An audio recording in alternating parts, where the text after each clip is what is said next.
For the past 8 months that I've been gone, I've been playing a lot of Pokemon, and I've been having a really great time with it.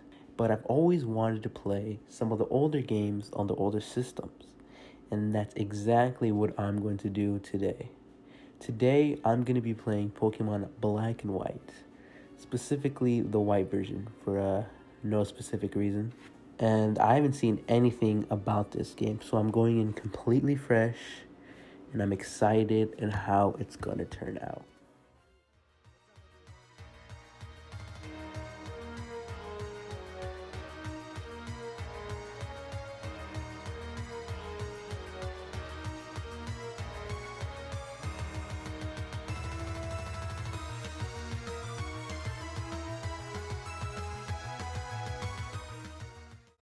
The game begins with us meeting Professor Juniper, and she gives us the basics about Pokemon, but I already know about all that stuff.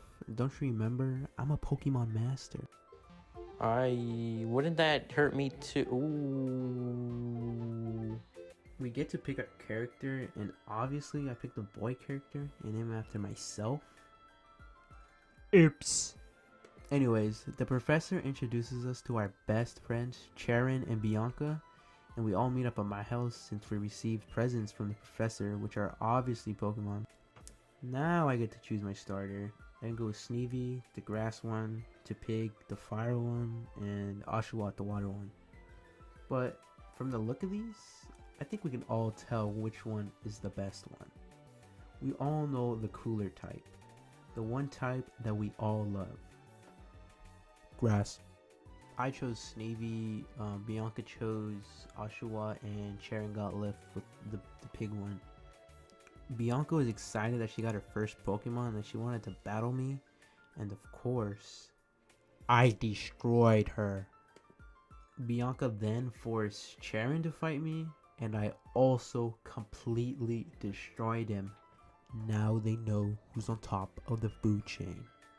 After that, we went downstairs and we spoke to my mother, who told us to go to the lab where the professor was because she wanted to talk to us. And we were off on our Pokemon adventure. When we reached the lab, the professor, she gave me the chance to name my Pokemon. And I wanted to choose a name that will go down in history. A name that people will fear.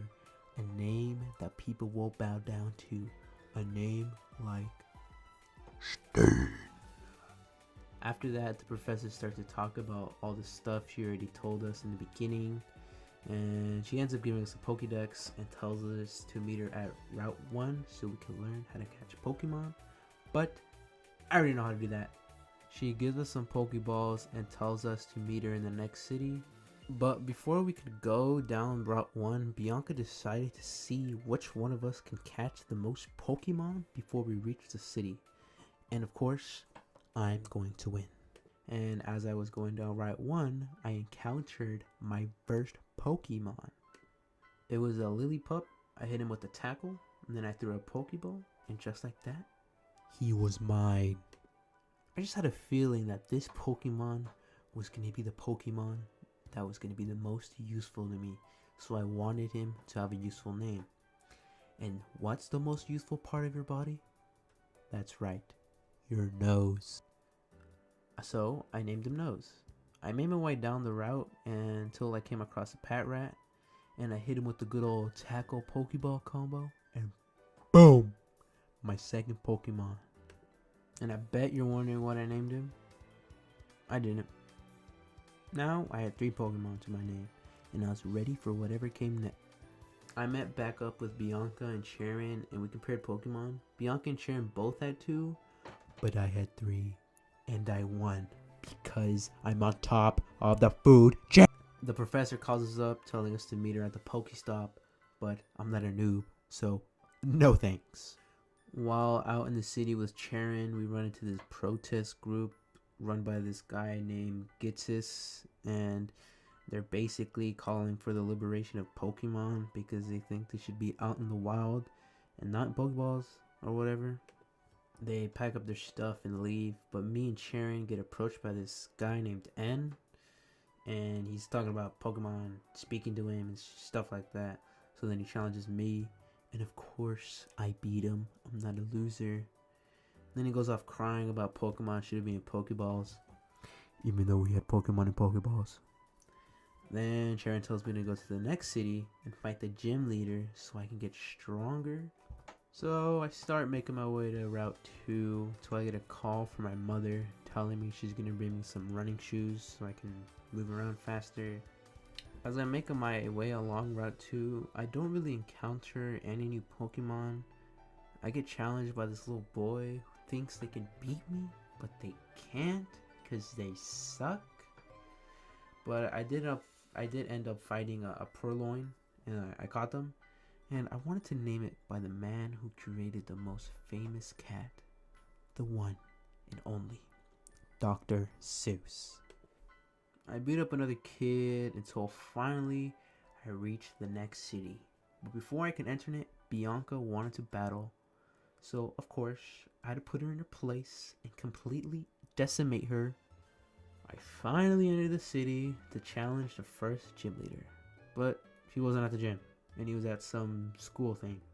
So I headed over there, and instead of finding the gym leader, I found Sharon.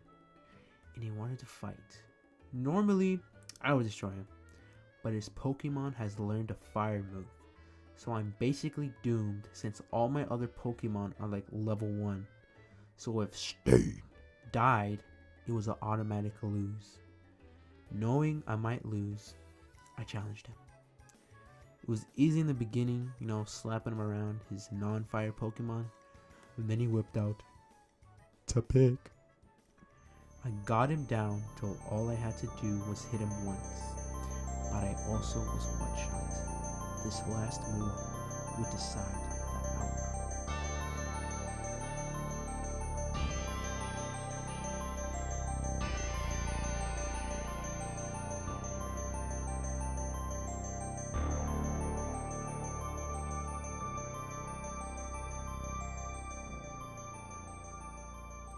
What the